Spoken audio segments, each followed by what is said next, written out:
एक और बड़ी खबर है, लेकिन यह भी है जयपुर डिस्कॉम से। लंबे इंतजार के बाद करीब 150 डिस्कॉम कार्मिकों की तबादला लिस्ट मैराथन एक्सरसाइज के बाद बैकडेट में जारी कर दी गई। टेक्नोक्रेट्स की सूची में 10 अधीक्षण अभियंता, 46 अधिशासी अभियंता, 82 मंत्रालय कार्मिक, 2 एडमिनिस्ट्रेटिव ऑफिसर को इधर से उधर कर दिया गया। फिलहाल अधिकांश तबादले वहां किए गए जहां खाली पद चल रहे थे, क्योंकि वो सबसे ज्यादा जरूरी था। ऊर्जा राज्य मंत्री हीरालाल नागर की सिफारिश पर यह तबादला आदेश जारी किए गए हैं। ये बड़ी खबर जयपुर डिस्कॉम से। लंबे इंतजार के बाद लिस्ट आ चुकी है। 5 सर्किलों में बदल दिए एससी टेक्नोक्रेट जेपी बैरवा को अधीक्षण। अब डिटेल में हम समझेंगे हमारे एसोसिएट एडिटर विकास शर्मा से। विकास जी, जरा पोस्टमार्टम कर दीजिएगा इस तबादला सूची का। जयपुर डिस्कॉम में लंबे इंतजार के बाद एक बड़ी तबादला सूची जारी हुई है और ये जो तबादला सूची जारी हुई है उसमें तकरीबन 150 के आसपास जो डिस्कॉम कार्मिक हैं उनको इधर से उधर किया गया है। सबसे महत्वपूर्ण बदलाव अगर जो किया गया है वो है 10 अधीक्षण अभियंताओं का तबादला किया गया है, जिसमें 5 तो वो है जिनको नए सर्किलों में नई जिम्मेदारी दी गई है। अगर बात करें नए सर्किलों वार, जेपी बैरवा को अधीक्षण अभियंता भिवाड़ी की जिम्मेदारी दी गई। इसके अलावा बीएल मीणा को अधीक्षण अभियंता सवाई माधोपुर की, मुकेश कुमार सिकरवाल को बूंदी की, केएल पटेल को अधीक्षण अभियंता टोंक की, राजेश गुप्ता को जो कि राजधानी में पिछले लंबे समय से रखे हुए हैं और उनको अब अधीक्षण अभियंता जेपीडीसी नॉर्थ यानी कि जयपुर ग्रामीण नॉर्थ की महत्वपूर्ण जिम्मेदारी उनको दी गई है। इसके अलावा अगर बात करें नॉन फील्ड की पोस्टों की, तो टेक्नोक्रेट हरीश चंद्र मंगल को एससी प्लान का, युवराज अशीवाल को एससी एमआईएस का, अनिल कुमार बटवाड़ा को एससी कुसुम, राजीव मदान को एससी आरडीएसएस, दीप्ति माथुर को एससी कॉमर्शियल का जिम्मा दिया गया। इसके अलावा 46 अधिशासी अभियंताओं के 82 मंत्रालय कार्मिकों को, 2 एडमिनिस्ट्रेटिव ऑफिसर को भी इधर से उधर किया गया है। लेकिन इस पूरे मामले में सबसे महत्वपूर्ण बात और सबसे बड़ा इंतजार यह है कि अभी तक सहायक अभियंता और कनिष्ठ अभियंता जो कि बड़े स्तर पर इनके तबादले होने की आशंका थी, उनकी लिस्ट अभी तक नहीं आई है। मैं आपको अपडेट कर दूं, प्रयास ये किया गया है डिस्कॉम का, फर्स्ट इंडिया लगातार इस बात को उठा रहा था कि इस वक्त अगर जंबो तबादले किए जाते हैं या फिर कोई फील्ड में अभियंताओं को बदला जाता है तो उसके काफी साइड इफेक्ट देखने को मिले, चाहे वो रवि सीजन की बात हो, चाहे वो राजस्व की बात हो। तो ऐसे में डिस्कॉम प्रशासन ने बड़े कह सकते हैं पारदर्शी और बड़ा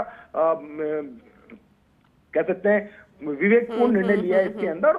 जो तबादले किए उनमें अधिकांश तबादले वो हैं जो कि खाली पदों पे लगाए गए हैं। इसके अलावा जो सहायक अभियंता और कनिष्ठ अभियंता के पदों को लेकर जो लिस्ट है वो अभी रोकी गई है, क्योंकि जब तक उस पर पूरी एक्सरसाइज नहीं होगी और उस एक्सरसाइज में ये नहीं देखा जाएगा कि किन किन जगह पर तबादले किए जाने हैं, तब तक ये लिस्ट जारी नहीं होगी। संभवतः दोपहर बाद ये लिस्ट जारी होगी। बैकडेट में लिस्ट जारी हो रही है, लेकिन अभी कशमकश इस बात को लेकर के है कि सहायक अभियंता और कनिष्ठ अभियंता की जो डिजायर है जनप्रतिनिधि चाहिए उनको कितनी तवज्जो मिल पाती है, क्योंकि जो खाली जो पद पड़े हुए थे उसे तो भरने की कोशिश की गई है, लेकिन उसके अलावा अगर हम देखा जाए विकास जी, क्योंकि एक रात पहले जो सिफारिशों की जंबो लिस्ट आई थी उसका क्या हुआ, क्या उसको ध्यान में रखा गया?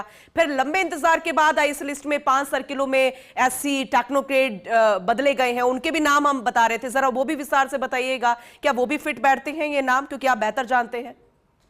पूनम जी, देखिए अभी अगर बात करें डिस्कॉम की, तीनों डिस्कॉम की बात करें तो इस वक्त तबादले, बड़े स्तर पर तबादले होने पूरी तरह से सिस्टम पर एक सवाल खड़ा करने वाली बात हो सकती है।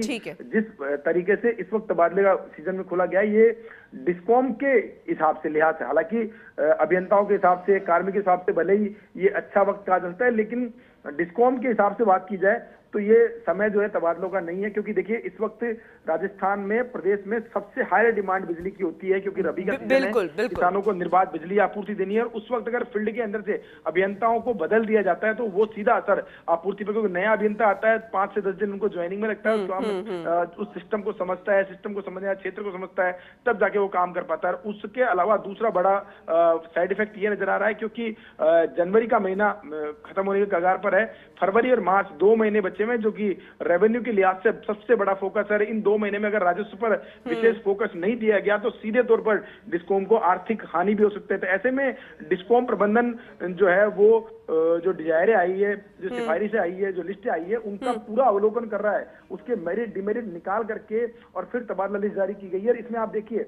महत्वपूर्ण बात यह है कि जो नॉन फील्ड के पोस्ट हैं उन पोस्टों पर जो सिफारिशें आई थी या जो लगाने हैं टेक्नोक्रेट, उनको एक बेहतर टीम के रूप में तैयार किया जा रहा है। क्योंकि खुद डिस्कॉम की जो सीएमडी है आरती डोगरा, वो खुद चाहती है कि बेहतर टीम जो है काम करे, जो लोग नॉन परफॉर्मिंग है उनको उनके हिसाब से काम दिया जाए, ताकि एक बैलेंस टीम बन सके। और उस टीम को बनाने का प्रयास जो है मुझे लगता है इससे अभी तक ये जो लिस्टें जारी हुई है इसमें किया गया है, क्योंकि ऐसी और चीफ इंजीनियर ये दो ऐसी मुख्य पोस्टें हैं जिन पर अगर अभियंता ठीक तरीके से लगते हैं और उनके कामकाज की जो क्वालिटी है वो बेस्ट होती है, तो उसका सीधा असर जो है पूरे सिस्टम में देखने को मिलता है। जी चलिए ठीक है, बिल्कुल आपने सही कहा है, क्योंकि प्रबंधन को जरूरत महसूस हुई, ये लिस्ट जारी कर दी गई, लेकिन जो आपने कहा कि अभी फिलहाल ऐसी कोई जरूरत थी नहीं, क्योंकि जिस वजह से जिसके कारण जूझ रहा है पूरा डिस्कॉम, उसे समझने की कोशिश थी, उसे सुधारने की कोशिश थी, ना कि फेरबदल करने की कोशिश होनी चाहिए थी। खैर,